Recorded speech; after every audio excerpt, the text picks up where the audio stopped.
Hello everyone, this is S M Arif. আপনাদেরকে AD একাডেমিতে স্বাগতম জানাচ্ছি আজকে টিউটোরিয়ালে। সো গত টিউটোরিয়ালগুলো আপনারা খুব ভালো সাড়া দিয়েছিলেন। আমরা গতদিন গোল্ডেন রেশিও শিখলাম, তারপরে শিখলাম গোল্ডেন রেশিও দিয়ে কীভাবে সার্কেল ওয়াইজ কীভাবে লোগো বানাতে হয়। তো কনসেপ্ট আর কি, কীভাবে একটি রিং আর একটি রিংকে ওভারলেপ করে। তো আজকে আমাদের শেপ ট্রায়াঙ্গেল, এতক্ষণে বুঝে গিয়েছেন। সো ট্রায়াঙ্গেলটা এক ডিজাইনিংয়ের ক্ষেত্রে একটি ম্যাজিকের মতো। তার মানে আপনি ট্রায়াঙ্গেল দিয়ে অনেক কিছু করতে পারবেন। আমি যদি কিছু এক্সাম্পল দেই, যেমন আপনি যদি হেক্সাগনের কথা চিন্তা করেন, তাহলে হেক্সাগনকে কাটলে কিন্তু অনেকগুলো ট্রায়াঙ্গেল বের হয়। সো আমি আপনাদেরকে ডেমো দিচ্ছি। এখানে যদি আমি 6 লিখি তাহলে হেক্সাগন চলে আসছে, এবং এটিকে আমি রোটেট করে নিই। ওকে, রোটেট করে নিয়ে আমি এটাকে কেটে ফেলি। জাস্ট আমি লাইন টুল দিয়ে বা পেন টুল দিয়ে জাস্ট কেটে যদি ফেলি, আমি একটু আপনাদেরকে ডেমো দিয়ে দেন যে আমি ট্রায়াঙ্গেল দিয়ে শেপ বানানো শেখাবো।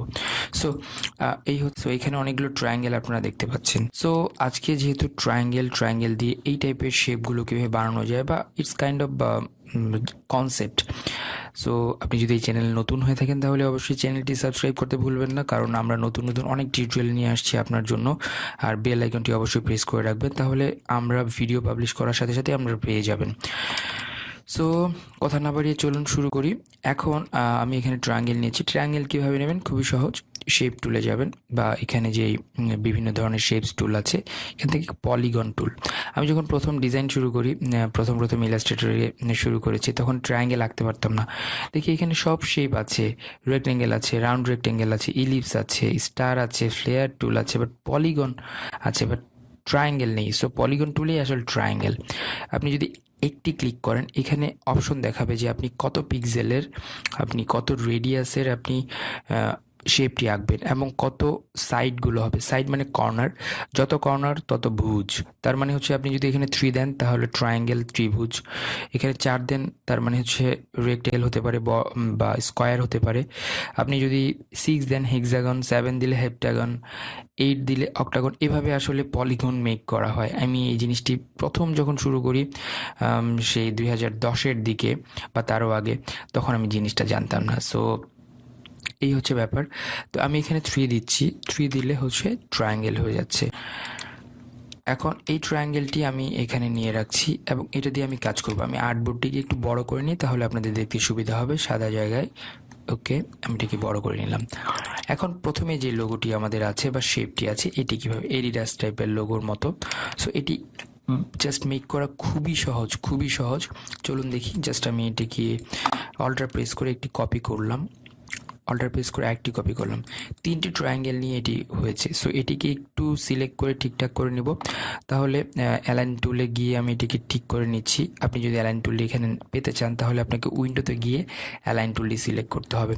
সো আমি এই 3টি ঠিক করে ফেললাম, এবং এই 3টি কি ঠিক একই মাপে হয়েছে কিনা বা একই দূরত্বে আছে কিনা সেটি ঠিক করার জন্য 3টিকে আবার সিলেক্ট করুন। এখানে একটি অপশন আছে, horizontally distributed from the centre. Distribute মানে ভাগ করে নেওয়া, তার মানে সবগুলো সেন্টার থেকে একই দূরত্বে থাকবে। সো আপনি এটি ক্লিক করলে যদি এটি আশেপাশে থাকে, তাহলে এটি সেন্টার, সেম দূরত্বে এটি চলে আসবে। সো হয়ে গেল আমার এই কাজটুকু। এখন কি করব? কাটার ব্যাপারে আমরা আগে জেনেছি পাথফাইন্ডার দিয়ে কাটা যায়। পাথফাইন্ডারের অনেকগুলো অপশন আছে। পাথফাইন্ডারটি কোথায় পাবেন?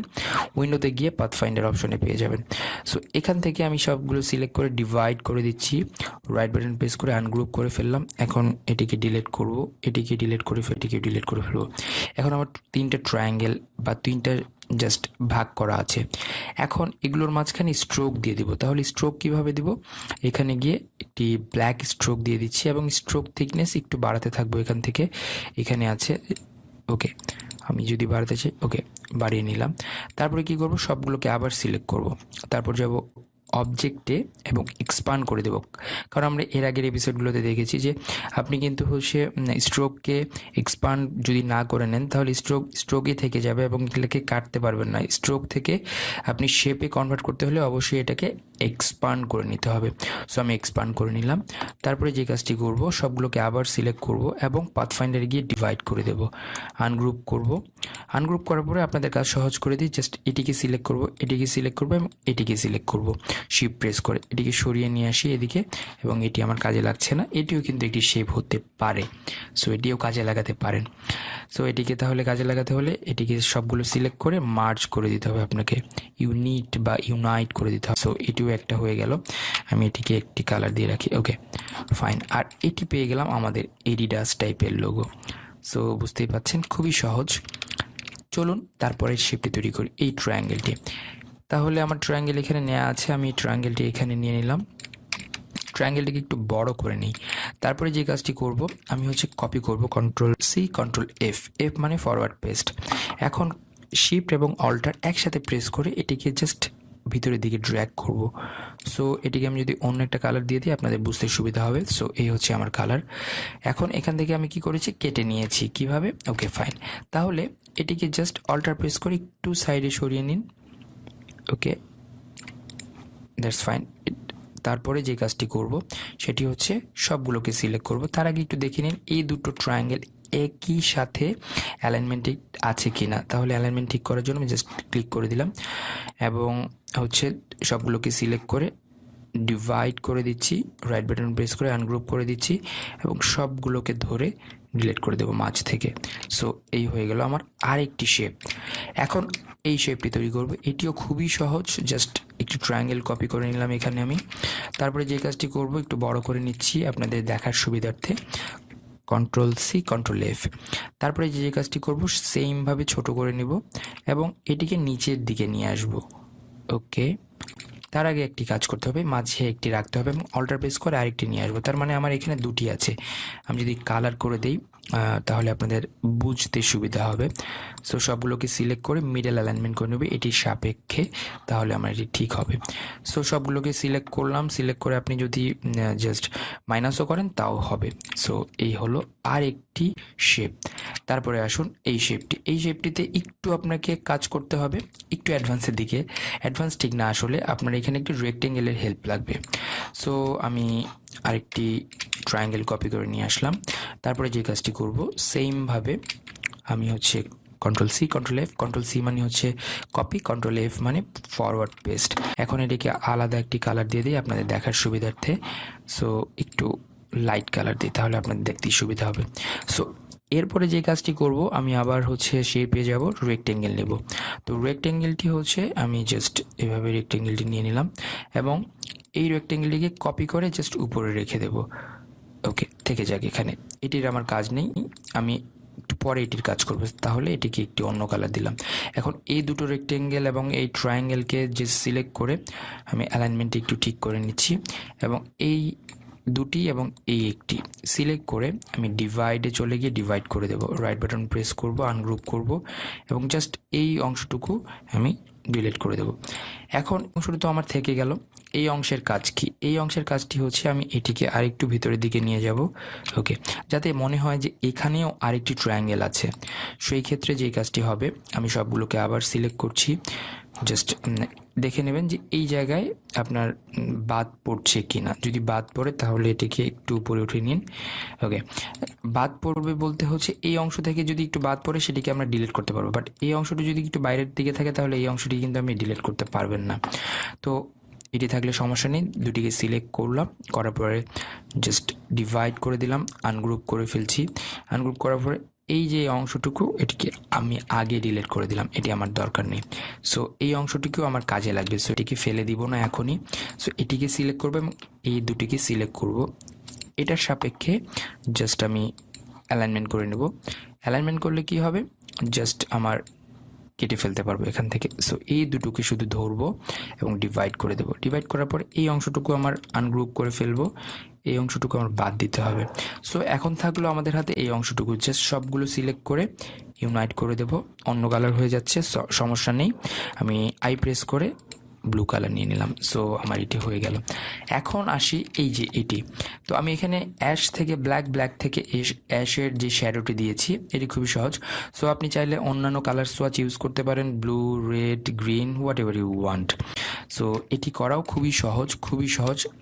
সো এটিকে নিয়ে যাব এখানে, দেখুন কীভাবে সহজভাবে করা যায়। আমি আসলে চাই আমার ডিজাইনগুলো আমি আপনাদের সাথে শেয়ার করি কীভাবে আমি সহজে ডিজাইনটি করি। অনেকে গ্রাফিক ডিজাইনের প্রতি অনেকের ভীতি কাজ করে, so don't be scared about that, কারণ এটি খুবই সহজ। আপনি যদি একটু খেয়াল করেন, একটু মাথা খাটান, তাহলেই সবচেয়ে সহজে আপনি কাজটি করতে পারবেন। সো এখন যে কাজটি করব, আমি জাস্ট অল্টার প্রেস করে একটা একটা করে কপি করতে অনেকগুলো কপি করে ফেলবো। সো দেখুন অনেকগুলো কপি হয়ে গেছে, কিন্তু একটাও কিন্তু একই সাথে একই দূরত্ব মেনটেন করেনি। কিন্তু আমি এখান থেকে যদি আমি এখানে ক্লিক করে দিই, তাহলে সবগুলো একই দূরত্ব মেনটেন করলো, এবং এই জায়গাটি একই সাথে নেই অ্যালাইনমেন্টে, তাহলে আমাকে অ্যালাইনমেন্ট ঠিক করে দিতে হবে। ওকে, হয়ে গেল। এখন সবগুলোকে সিলেক্ট করে আমি জাস্ট ডিভাইড করে দেব, জাস্ট রাইট প্রেস করে আনগ্রুপ করে দেব, এবং এই অংশগুলো আমি একটা করে ডিলিট করতে থাকবো। সো আমি ডিলিট করে ফেলছি, যেভাবে ডিলিট করা যায় ইজি ওয়েতে। একটু মনে রাখবেন যে এখানকার যে ট্রায়াঙ্গেলটি এটি যেন ঠিক থাকে। সো আমি এখান থেকে পেয়ে গেলাম। এখন একটা একটা করে কালার দেবো, জাস্ট ব্ল্যাক থেকে শুরু করি। এই ব্ল্যাক থেকে শুরু করছি, অ্যাকচুয়ালি ডিপ অ্যাশ থেকে এক এক করে আমি এক ঘর উপরে আসব বা সামনের দিকে আসব, তাহলে কি হয় দেখুন। সো আমি একটা করে কালার দিচ্ছি, সিলেক্ট করে করে কালার দিয়ে দিচ্ছি। সো আরেকটা কালার দিচ্ছি। সো একটু খেয়াল রাখবেন যে সেম কালার যাতে না হয়, যাতে করে একটু পরের কালারটি আপনি চুজ করতে পারেন, এবং এই কালারটি। ওকে, সো হয়ে গেল। আপনার জাস্ট মনে হচ্ছে যে এখানে একটি শ্যাডো তৈরি হয়েছে, এটার পরে এটা জাস্ট আমরা যদি ঢেউটিনের কথা বলি এই টাইপের আর কি। সো এই ছিল আজকে টিউটোরিয়াল, আশা করছি ভালো লেগেছে আপনাদের। আগে টিউটোরিয়ালগুলো আপনারা দেখেছেন, আমি দেখছি যে আপনারা অনেক ভালো সাড়া দিচ্ছেন, আপনাদেরকে অনেক অনেক অনেক বেশি ধন্যবাদ। আসলে আমি আপনাদের জন্যই টিউটোরিয়ালগুলো মেক করি। টিউটোরিয়ালগুলো যদি আপনারা না দেখেন, আপনারা যদি এখান থেকে কিছু না শিখেন, তাহলে আমার এই কষ্টটুকুই বৃথা। সো আশা করছি ভালো লেগেছে। যদি আপনাদের যে কোনো ধরনের কমেন্ট অথবা পরামর্শ অথবা রিকোয়েস্ট থাকে, অবশ্যই আমাকে কমেন্টে জানাতে ভুলবেন না। আর আমি এস এম আরিফ আজকের মতো বিদায় নিচ্ছি, আগামী এপিসোডে দেখা হবে। ভালো থাকবেন সবাই, আল্লাহ হাফেজ।